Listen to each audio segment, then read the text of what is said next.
ବନ୍ଧୁମାନେ ଆପଣ YouTube video ଦେଖିବା ବେଲେ ଏମ୍ବି ଜଲ୍ଦି ସରିଯାଏ କି? ଆପଣଙ୍କ ଡାଟା ଜଲ୍ଦି ସରିଯାଏ କି ୟୁଟ୍ୟୁବ୍ ଭିଡ଼ିଓ ଦେଖିବା ସମୟରେ? ତ ଆଜି ମୁଁ ଆପଣଙ୍କୁ ୟୁଟ୍ୟୁବ୍‌ରେ ଏମିତି 3 ଇମ୍ପୋର୍ଟାଣ୍ଟ ସେଟିଂ ବିଷୟରେ କହିବି।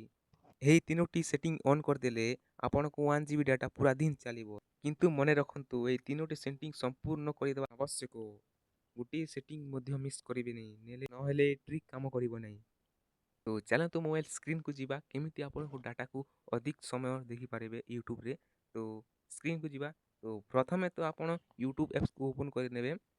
ୟୁଟ୍ୟୁବ୍ ଆପ୍ସକୁ ଓପନ୍ କଲା ପରେ ଆପଣଙ୍କ ପ୍ରୋଫାଇଲ୍ ଉପରେ କ୍ଲିକ୍ କରନ୍ତୁ ଓ ତାପରେ ସେଟିଂ ଉପରେ ଯାଆନ୍ତୁ। ସେଟିଂକୁ ଗଲା ପରେ ଏଇଠି ଥିବ ଏକ ଜେନେରାଲ୍ ଅପସନ୍। ସେ ଜେନେରାଲ୍ ଅପସନ୍ ଉପରେ କ୍ଲିକ୍ କରନ୍ତୁ। ଏଠାରେ ଆପଣଙ୍କୁ ମିଳିବ ପ୍ଲେବ୍ୟାକ୍ ଇନ୍ ଫିଡ୍ ବୋଲି ଏକ ଅପସନ୍ ଦେଖିବ। ସାଧାରଣତଃ ଏହା ଅଲୱେଜ୍ ଅନ୍‌ରେ ଥାଏ। ଏହାକୁ ଅଫ୍ କରିଦିଅନ୍ତୁ। ଏହାକୁ ଅଫ୍ କରିଦେଲେ ଆପଣଙ୍କ ସ୍କ୍ରୋଲ୍ ଭିଡ଼ିଓ ଅଟୋମେଟିକ୍ ପ୍ଲେ ହେବ ନାହିଁ। ଏଥିରୁ ଆପଣଙ୍କ ଇଣ୍ଟରନେଟ୍ ଡାଟା ବହୁତ ସେଭ୍ ରହିବ। ତ ନମ୍ବର 2 ସେଟିଂ ରହିଲା, ପୁଣି ଥରେ ଆପଣଙ୍କ ପ୍ରୋଫାଇଲ୍ ଆଇକନ୍ ଉପରେ କ୍ଲିକ୍ କରନ୍ତୁ। କ୍ଲିକ୍ କଲା ପରେ ଏଠି ସେଟିଂକୁ ଯାଆନ୍ତୁ। ସେଟିଂକୁ ଗଲା ପରେ ଆପଣଙ୍କୁ ତଳେ ସ୍କ୍ରୋଲ୍ କରିବେ ଆର୍ ଏଠି ଦେଖିବେ ଡାଟା ସେଭିଂ ଉପରେ କ୍ଲିକ୍ କରନ୍ତୁ। ଡାଟା ସେଭିଂ ଉପରେ କ୍ଲିକ୍ କଲା ପରେ ଏଠି ଡାଟା ସେଭିଂ ମୋଡ଼୍‌କୁ ଟର୍ନ୍ ଅନ୍ କରିଦେବେ। ତାପରେ ତଳେ ଥିବା ମୋବାଇଲ୍ ଡାଟା ୟୁଜେସ୍ ରିମାଇଣ୍ଡର୍ ଉପରେ କ୍ଲିକ୍ କରନ୍ତୁ। ଏଠାରେ 100 MB କିମ୍ବା ଆପଣଙ୍କ ଇଚ୍ଛା ଅନୁସାରେ ଲିମିଟ୍ ସେଟ୍ କରିଦିଅନ୍ତୁ।